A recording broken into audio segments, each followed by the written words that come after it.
Surprise! Ito, kumusta na kayo? Dolores, Anong nangyari? At sino ho si Dolores? patay ka na. Nilibing ka namin. Sinong patay? Bakit parang takot na takot kayo? Buhay ang ama mo. Ano ba naman kayo, Uncle? Buhay naman ho talaga si Mama eh. Oo, siya pa nagpapunta sa amin dito dahil 6 na buwan na raw kayong di lumalabas ng kwarto. Baka raw nahihibang na naman kayo. Oo nga. Hindi ako nahihibang. O kung di kayo nahihibang, sinong kausap nyo dyan sa break game ko? Tawagan ko. Ay, pare. Oh.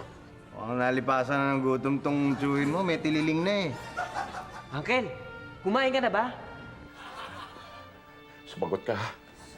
Bigay ka ba? Talagang walang sasagot sa inyo dyan. Break game nga. Yan eh. Tol, ang tama ka eh.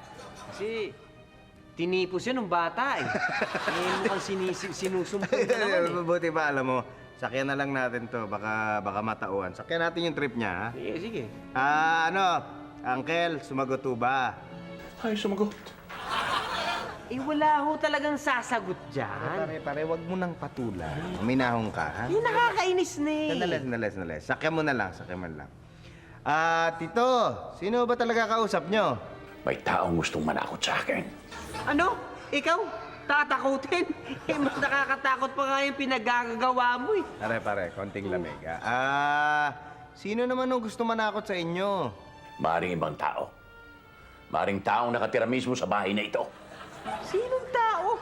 Wala kang gustong tumira. Wala kang gustong tumirang kasama ka eh. Yung aso mo nga mismo, nagpapaampun sa kapitbahay mo eh.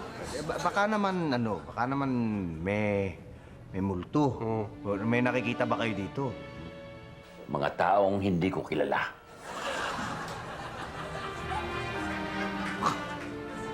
Sabi ko na nga ba, pare? Sabi ko na, multo eh. Malamang itong tsuhin mo, nakakatuwa ng mga laman lupa. Alam mo, Tol, mukhang tama ka. Lapitin kasi yan eh. Oo? Lapitin niya ng mga engkanto eh. Yung yanchuin ko na yan, nako, lagot ka. May mumu pala dito. Gusto mo akong patayin sa nervyos, ano? Sige, mamayang gabi lagot ka. Ihilahin nila pa mo. Pare, tama na, kawawa. Buti pa, iwan na lang natin to. Uuwi na rin sa inyo yan. Buti pa nga. O, paano, Uncle? Iwan na muna namin kayo. Uncle, magkwentuhan na muna kayo ni Dolores. Naku, pag alis namin, magpapakita yun.